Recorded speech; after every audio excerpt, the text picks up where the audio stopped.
Welcome to CP smart classes. मैं आकांक्षा तिवारी आज आपके लिए जैव मंडल रिजर्व क्षेत्र नामक टॉपिक लेकर आई हूँ। और हमारे यहाँ TET, RO, ARO, TGT, PGT इत्यादि एग्ज़ाम्स की तैयारी होती हैं, जहाँ पर कुशल अध्यापकों के निर्देशन में आप अपनी तैयारी को एक रफ्तार दे सकते हैं। हमारे यहाँ एडमिशन लेने के लिए आप 8299226960 नंबर पर कॉल करके या व्हाट्सअप करके जो है इन कंपटीशन एग्ज़ाम्स की तैयारी कर सकते हैं। पूरी डिटेल आपको कैसे एडमिशन लेना है आपको सेंड कर दी जाएगी अगर आप इंटरेस्टेड हैं। तो शुरू करते हैं आज का टॉपिक, जैव मंडल क्षेत्र। जैव मंडल रिजर्व क्षेत्र क्या होते हैं? इन क्षेत्रों के अंतर्गत यहाँ के इस क्षेत्र में उपजने वाली जो वनस्पति है, इसके अलावा जीव जंतु जो यहाँ पर निवास करते हैं, उनका संरक्षण तो किया ही जाता है। साथ ही साथ जो वहाँ पर मानव निवास करते हैं उनकी जो मकान और उनकी सांस्कृतिक जो संस्कृति है उसकी रक्षा के लिए भी प्रयास किए जाते हैं। तो चलते हैं अपने टॉपिक की तरफ। आपको समझ में आया होगा कि जैव मंडल क्षेत्र क्या होते हैं। अब प्रश्न उठता है कि भारत में कुल कितने जैव मंडल क्षेत्र हैं? तो भारत में कुल जो है वो 18 जैव मंडल क्षेत्र हैं। कितने? 18 जैव मंडल रिजर्व क्षेत्र हैं। ठीक है, ये याद रखेंगे कि भारत में कुल कितने जैव मंडल रिजर्व क्षेत्र हैं। तो 18, जिनका अध्ययन में एक एक करके आपको कराऊंगी। ठीक है, अब चलते हैं जैव मंडल क्षेत्र क्या होते हैं। ये यूनेस्को की टास्क फोर्स ने जो है जैव मंडल क्षेत्र को 3 भागों में विभाजित किया है, जिसका अध्ययन हम करते हैं।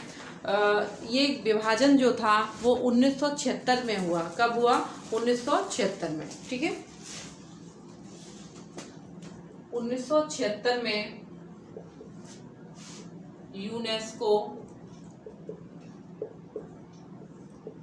की टास्क फोर्स ने ये क्लासिफिकेशन किसके द्वारा किया गया? यूनेस्को की टास्क फोर्स के द्वारा ये क्लासिफिकेशन किया गया, जिसमें हमने जैव मंडल क्षेत्र को कोर, इसके अलावा बफर जोन और संक्रमण क्षेत्र, जिसको ट्रांजैक्शन से क्षेत्र भी बोलते हैं, में विभाजित किया। कौन कौन सा जो क्षेत्र था?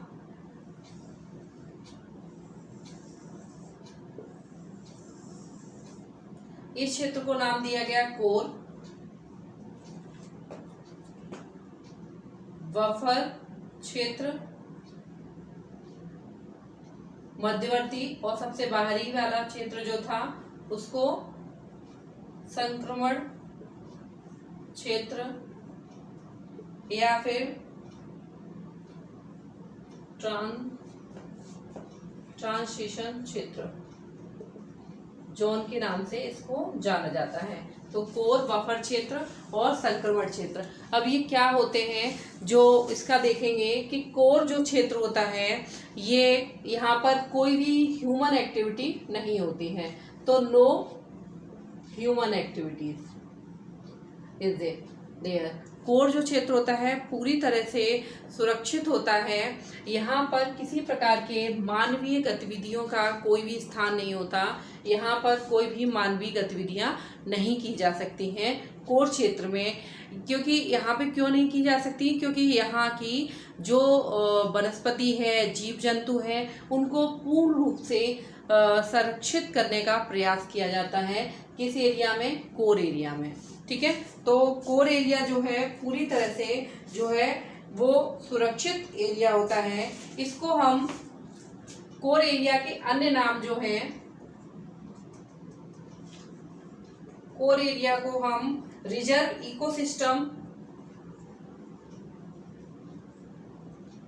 इकोसिस्टम और इसके अतिरिक्त प्राकृतिक रिजर्व के नाम से भी जानते हैं। तो हमने यहाँ क्या जाना, जो कोर एरिया होता है पूरी तरह से मानवीय गतिविधियों से विहीन क्षेत्र होता है। इस क्षेत्र के अन्य नाम है रिजर्व इकोसिस्टम और प्राकृतिक रिजर्व जो है इस नाम से भी कोर एरिया को जाना जाता है। उसके बाद उसके बाहर की तरफ जो क्षेत्र होता है, उसके चारों तरफ जो क्षेत्र है, इसको हम किस नाम से जानते हैं, बफर क्षेत्र के नाम से जानते हैं। जो बफर क्षेत्र होता है यहाँ पे लिमिटेड मतलब सीमित मानवीय गतिविधियों की अनुमति होती है। तो बफर जोन में क्या होता है कि सीमित मानवीय गतिविधियां, सीमित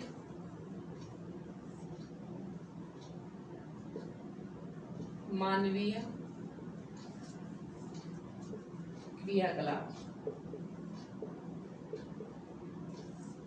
इसके अतिरिक्त इस क्षेत्र में पर्यावरणीय जो इन्वायरमेंटल स्टडी का शिक्षण और प्रशिक्षण होता है, वो शोध कार्य भी जो होते हैं वो होते हैं कौन से क्षेत्र में, बफर क्षेत्र में। इसके अलावा जो संक्रमण क्षेत्र होता है यहाँ पर मानवों के अधिवास भी होते हैं। ठीक है, यहाँ पर मानवीय अधिवास होते हैं और इस क्षेत्र में जो है उनमें मानवीय गतिविधियां की जाती हैं, वो भी किसमें, प्रशासनिक अधिकारियों के संरक्षण में ही या निगरानी में ही मानवीय गतिविधियां की जाती हैं। और जो संक्रमण क्षेत्र है उसमें वही गतिविधियां की जा सकती हैं जिससे ये बफर क्षेत्र या कोर क्षेत्र जो है प्रभावित ना हो।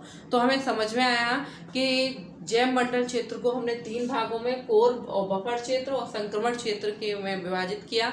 ये क्या क्या होते हैं आप शायद समझ गए होंगे। अब आगे चलते हैं।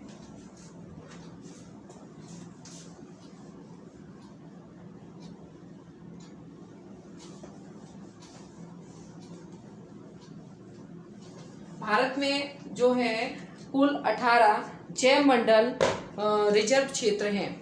तो जैव मंडल जो शब्द है इसका सर्वप्रथम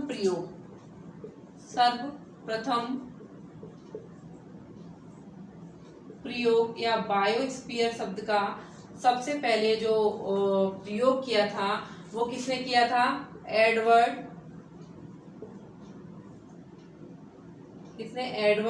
सुएज। इन्होंने सबसे पहले जैव मंडल शब्द का प्रयोग किया था। कब किया, किसने किया, एडवर्ड सुएज ने। और भारत में कुल कितने जैव मंडल रिजर्व क्षेत्र हैं, तो 18 जैव मंडल रिजर्व क्षेत्र हैं, जिसमें से 11 जो क्षेत्र हैं, जो इसमें से जो 11 क्षेत्र हैं वो क्षेत्र जो है वो world national of biosphere reserve के अंतर्गत सम्मिलित हैं। किसमें, वर्ल्ड नेशनल बायोस्फीयर रिजर्व क्षेत्र के अंतर्गत जो है वो 11 जो है शामिल किए गए हैं, 11 क्षेत्रों को। अब हम ये 18 क्षेत्र कहाँ कहाँ हैं, मैंने मैप पर इनको बनाया हुआ है, देखेंगे। सबसे पहले जो जैव मंडल क्षेत्र था वो था नीलगिरी क्षेत्र। नीलगिरी जो कि ये किस राज्य में है, ये नीलगिरी क्षेत्र जो है वो 3 राज्यों में विस्तृत है, जिसमें इसमें ये केरल, कर्नाटक और तमिलनाडु।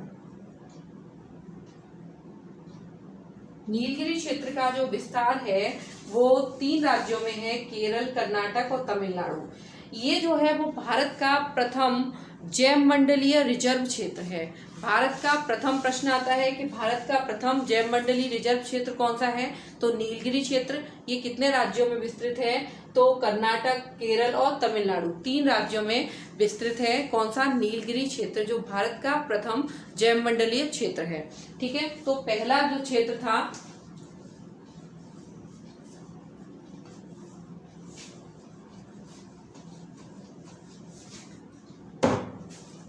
भारत का प्रथम जैव मंडलीय रिजर्व क्षेत्र कौन सा हुआ, नीलगिरी क्षेत्र। ठीक है,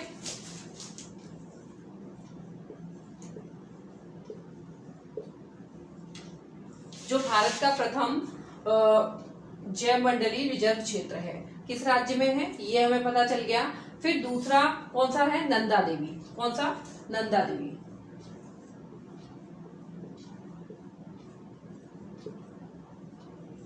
नंदा देवी जो है किस राज्य में है? उत्तराखंड राज्य में स्थित है।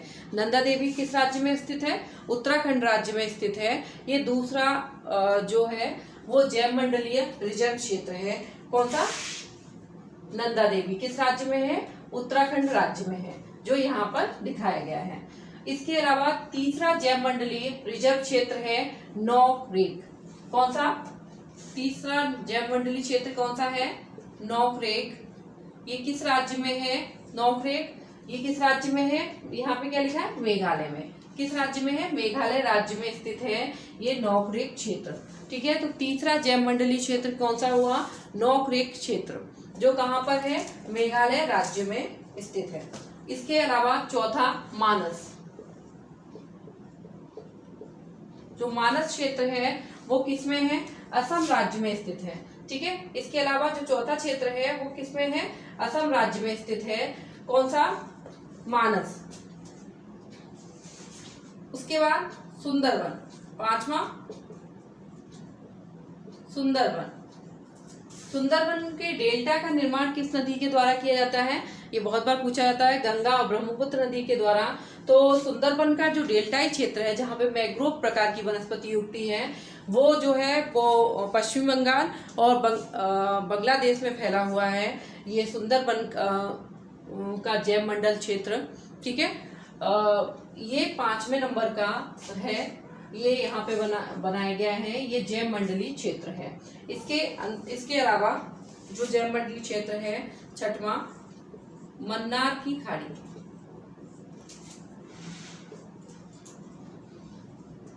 जो मन्नार की खाड़ी है वो किस राज्य में है? तमिलनाडु में। किस राज्य में है? ये रही मन्नार की खाड़ी। ये किस राज्य में स्थित है? तमिलनाडु में स्थित है, जो जैव मंडलीय रिजर्व क्षेत्र के अंतर्गत सम्मिलित है।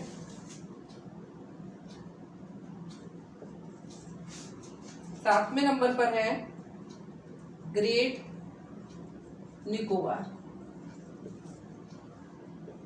ग्रेट निकोबार ये सबसे अधिक दक्षिण में स्थित जैव मंडलीय क्षेत्र है। ये जो है सबसे अधिक दक्षिण में स्थित जैव मंडलीय क्षेत्र कौन सा है? ग्रेट निकोबार। जबकि जो कोल्ड डेजर्ट जो कि हिमाचल प्रदेश में है, ये भारत के सबसे अधिक उत्तर में स्थित जैव मंडलीय क्षेत्र है। कौन सा? ये वाला कोल्ड डेजर्ट जो है वो हिमाचल प्रदेश का सबसे उत्तर में स्थित जैव मंडलीय रिजर्व क्षेत्र है और सबसे दक्षिण में ग्रेट निकोबार। ठीक है, आठवां सिमलीपाल। ये सिमलीपाल कहाँ पर है? उड़ीसा राज्य में है। ये सिमलीपाल जो है उड़ीसा राज्य में जैव मंडल रिजर्व क्षेत्र है। फिर 9वां क्षेत्र जो है वो है डिब्रू सैखोवा। डिब्रू सैखोवा जो है जो जैव मंडल क्षेत्र है ये किस राज्य में है? असम राज्य में। असम में 2 हो गए, एक तो मानस हो गया, एक डिब्रू सैखोवा जो जैव मंडल क्षेत्र है वो भारत का सबसे छोटा जैव मंडलीय क्षेत्र है। और अब प्रश्न आया कि सबसे बड़ा कौन सा है? तो कच्छ। कच्छ जो है वो सबसे बड़ा, यहाँ पे है कच्छ, जो भारत का सबसे बड़ा जैव मंडलीय रिजर्व क्षेत्र है कच्छ। और सबसे छोटा है डिब्रू सैखोवा जो किस राज्य में स्थित है? असम में स्थित है। ठीक है, ये याद रखेंगे इतना। अब मैं जो है इस साइड लिखूंगी। 10वें नंबर पर है देहांग दिबांग। इसको देहांग दिबांग जो क्षेत्र है वो किस राज्य में है? अरुणाचल प्रदेश में स्थित है। देहांग और दिबांग जो क्षेत्र है, जो जैव मंडल रिजर्व क्षेत्र है, किस राज्य में है? अरुणाचल प्रदेश में। इन क्षेत्रों के नाम और किस राज्य में है ये बहुत इंपॉर्टेंट है। एक है पंचमढ़ी। पंचमढ़ी जो क्षेत्र है किस राज्य में स्थित है? एमपी में। ठीक है, एमपी राज्य में स्थित है पंचमढ़ी जो कि जैव मंडल रिजर्व क्षेत्र है। 12वें नंबर पर है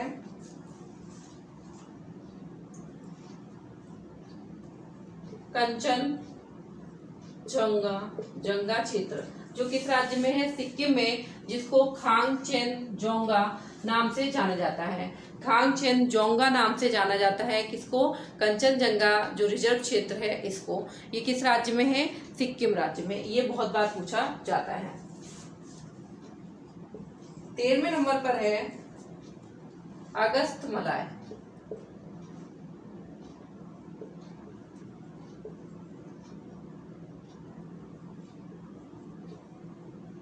अगस्त्यमलय ये किस राज्य में है, केरल राज्य में है। ये उसी अकॉर्डिंग नंबर्स में लिख रही हूँ जिस अकॉर्डिंग इनको बनाया गया है, जैव मंडल रिजर्व क्षेत्रों के अंतर्गत सम्मिलित किया गया है। पहले नंबर पर अगर नीलगिरी को किया गया तो नीलगिरी पहले स्थान पर है, और 13वें स्थान पर अगर अगस्त्यमलाय को किया गया तो अगस्त्यमलाय जो है वो 13वें स्थान पर मैंने लिखा है। आगे देखेंगे 14वें स्थान पर है